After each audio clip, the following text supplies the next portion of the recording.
ക്രിസ്തീയ മതപുരോഹിതന്മാരും ഉൾപ്പെടെയുള്ളവരോട് അവൻ കൽപ്പിക്കുകയാണ്, നിങ്ങൾ മാനസാന്തരപ്പെടണം എന്ന് വെച്ച് കഴിഞ്ഞാൽ കള്ളുകുടിയൻ കള്ളുകുടി നിർത്തണം എന്ന് വെച്ചാൽ മോഷ്ടാവ് മോഷണം നിർത്തണം, വഴക്കുണ്ടാക്കുന്നവൻ വഴക്ക് നിർത്തണമെന്നല്ല മാനസാന്തരത്തിന്റെ അർത്ഥം. ഇതൊന്നും ചെയ്യാത്തവർ അങ്ങനെയാണെങ്കിൽ മാനസാന്തരപ്പെടേണ്ടി വരികയില്ലല്ലോ. മാനസാന്തരം എന്നുള്ള വാക്കിന്റെ അർത്ഥം നിങ്ങളുടെ പിതൃ പാരമ്പര്യങ്ങളും നിങ്ങളുടെ പൗരോഹിത്യങ്ങളും വിട്ടുകളഞ്ഞ് യേശുക്രിസ്തുവിനെ അല്ലാതെ നിങ്ങൾ ആരെങ്കിലും ആരാധിക്കുന്നുവെങ്കിൽ, മരിച്ചവരുടെ കല്ലറയിൽ നിങ്ങൾ വണങ്ങുന്നുവെങ്കിൽ, മരിച്ചുപോയവർക്ക് ആർക്കും സ്വർഗത്തിലേക്ക് ഇതേവരെ പ്രവേശിപ്പാൻ കഴിഞ്ഞിട്ടില്ല.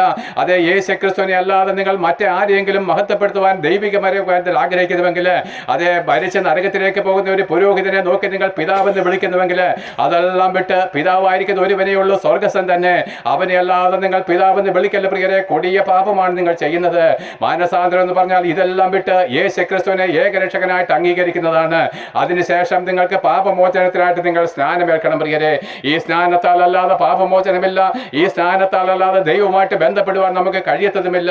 ആകിയാൽ പാപമോചനം വീണ്ടും ജനനം എന്ന് പറയുന്നത് ഈ സ്നാനത്താൽ ആയതുകൊണ്ട് എൻ്റെ പ്രിയപ്പെട്ടവരെ, നിങ്ങളുടെ ഉന്നത പാപങ്ങളെ താഴ്ത്തുവിൻ, ഹൃദയങ്ങളെ താഴ്ത്തുവിന്, പൗരോഹിത്യത്തെയും പാരമ്പര്യത്തെയും വിട്ടുകളഞ്ഞ് ആ യേശുക്രിസ്തുവിലേക്ക് നിങ്ങൾ മനം തിരിഞ്ഞ് സ്നാനമേറ്റ് അവൻ്റെ ആത്മാവിനെ പ്രാപിച്ച് അവന് വേണ്ടി കഷ്ടമേറ്റ് അവന് വേണ്ടി നിങ്ങൾ നിന്ന ചുമന്നുകൊണ്ട് ആ യേശുക്രിസ്തുവിന്റെ വരവിന് വേണ്ടി കാത്തിരുന്നു കൊള്ളുമെന്ന് മരണമുള്ള സകല ജാതി മതസ്ഥരോടും ഞങ്ങൾ യേശുക്രിസ്തുവിന്റെ നാമം ചൊല്ലി കൽപ്പിക്കുന്നു.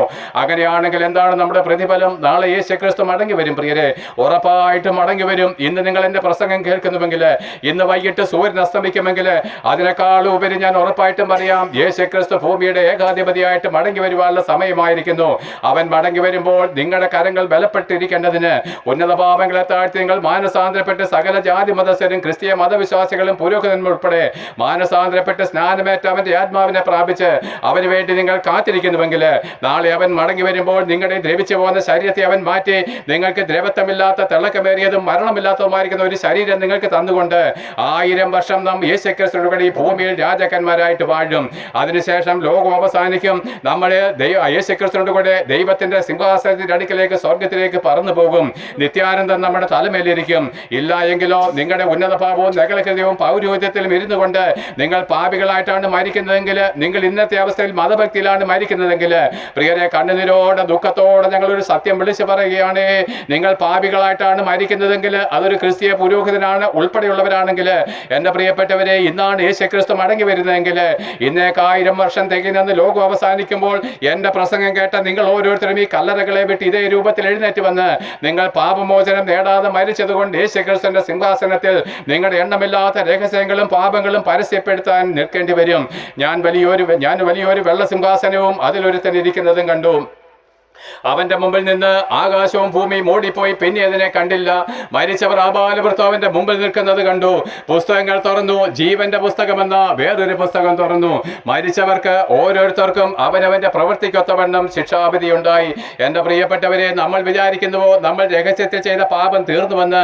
നീ രഹസ്യത്തിൽ നിന്റെ മനസാക്ഷിക്ക് വിരുദ്ധമായിരിക്കുന്ന എല്ലാ പാപങ്ങളും ഇവിടെ വെച്ച് തീർന്നെന്നാണോ വിചാരിക്കുന്നത്? അല്ല പ്രിയരെ, അതെല്ലാം ദൈവത്തിന്റെ സന്നിധിയിലുണ്ട്. നമ്മൾ മരിച്ചതിന് ശേഷം ഒരിക്കൽ മരിക്കുകയും പിന്നെ ന്യായവിധി സകല മനുഷ്യർക്ക് നിശ്ചയിച്ചിരിക്കാല് നിങ്ങൾ മരിച്ചിട്ട് യേശുക്രിസ്തുവിന്റെ മുമ്പിൽ ആത്മശരീരം പ്രാപിച്ച് നിൽക്കുന്ന നാളില് ഈ ഭയങ്കരമായിരിക്കുന്ന സകല രഹസ്യങ്ങളും അവൻ പരസ്യപ്പെടുത്തും പ്രിയരെ.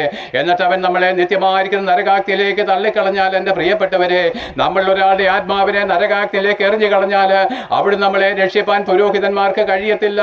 അയ്യോ, നമ്മുടെ രാഷ്ട്രീയ നേതാക്കന്മാർക്ക് കഴിയത്തില്ല, നിന്റെ നല്ല സ്വഭാവത്തിനും കഴിയത്തില്ല. അവൻ നമ്മളെ നരകാഗ്നിയിലേക്ക് തള്ളിക്കളഞ്ഞാല് ഒരിക്കലും നമുക്കൊരു മടങ്ങി വരവില്ല. എത്ര കോടി വർഷം കഴിഞ്ഞാലും ആ നരകത്തിൽ നമ്മളെ രക്ഷിപ്പാൻ ആർക്കും കഴിയാത്തത് കൊണ്ട്, പിതാക്കന്മാരെ, നിങ്ങൾ നിങ്ങളുടെ മക്കളെ സ്നേഹിക്കുന്നുവെങ്കിൽ മാനസാന്തരപ്പെട്ട് ക്രിസ്തുവിലേക്ക് തിരിയൻ. അല്ലയോ പുരോഹിതന്മാരെ, ജനങ്ങളെ വഞ്ചിച്ച് കളയുന്ന നിങ്ങളുടെ ഉപദേശങ്ങളെ നിർത്തി മാനസാന്തരപ്പെട്ട് ക്രിസ്തുവിലേക്ക് തിരിഞ്ഞെങ്കിൽ നിങ്ങളും പാപമോചനത്തിനായിട്ട് സ്നാനമേറ്റ് സത്യത്തിലേക്ക് ജനങ്ങളെ നയിച്ചുകൊള്ളുവിന്. ഇല്ല എങ്കിൽ ആ നരകാഗ്നിയിൽ നമ്മളെ വീണ്ടെടുപ്പാൻ ആർക്കും കഴിയത്തില്ല. ഞാനൊരു ഹിന്ദുവായിരുന്നപ്പോൾ എൻ്റെ മക്കളോ അനിന്ദ്രന്മാരോ ചെയ്യുന്ന പിണ്ടാടിയന്ത്രങ്ങൾക്കോ ഒരു ക്രിസ്തീയ മതപുരോഹിതൻ കല്ലറയിൽ ചെയ്യുന്ന ധൂപ പ്രാർത്ഥനയ്ക്കോ നമ്മളെ രക്ഷിപ്പാൻ കഴിയുമായിരുന്നുവെങ്കിൽ യേശുക്രിസ്തു ക്രൂശിൽ മരിച്ചത് വെറുതെയായി പോയല്ലോ പ്രിയരെ. ഞങ്ങളും ഈ കൊടുമ്പ് ചൂടത്തെ ഈ കഷ്ടം സഹിക്കുന്നത് വെറുതെയായി പോയല്ലോ പ്രിയരെ. ആകിയാൽ ഉന്നത പാപങ്ങളെ താഴ്ത്തുവിൻ, വഞ്ചിക്കപ്പെടാതിരിപ്പിൻ, പൗരോഹിത്യത്തിൽ നിന്നും പാരമ്പര്യത്തിൽ നിന്നും രക്ഷപ്രാപിക്കും പ്രിയരെ. അങ്ങനെ നിങ്ങൾ മാനസാന്തരപ്പെട്ട് സ്നാനമേറ്റ് അവന് വേണ്ടി കഷ്ടവും നിന്നയുമേറ്റ് അവന് വേണ്ടി നിങ്ങൾ കൂട്ടായ്മയിൽ കാത്തിരിക്കുന്നുവെങ്കിൽ, നാളെ അവൻ മടങ്ങി വരുമ്പോൾ നിങ്ങളെ അവൻ നിത്യ തേജസ്സിലേക്ക് കൊണ്ടുപോകും. ആർക്കും യേശുക്രിസ്തുവിന്റെ കരങ്ങൾ നിങ്ങളെ പിന്നെ പിടിച്ചു പറിക്കുവാൻ കഴിയത്തില്ല. അവൻ ശക്തനല്ലോ, അവൻ സർവശക്തിയുള്ള ദൈവമാകുന്നു. ഈ വചനത്താൽ ദൈവം നിങ്ങളെ സഹായിക്കട്ടെ. കേട്ട നിങ്ങൾ അനേകരും സ്വർഗരാജ്യം പ്രാപിപ്പാൻ തക്കവണ്ണം ഉത്സാഹിക്കുമെന്ന് വിശ്വസിച്ചുകൊണ്ട് പ്രസംഗം നിർത്തുന്നു. കേട്ട ഏവർക്കും യേശുക്രിസ്തുവിന്റെ നാമത്തിൽ നന്ദി.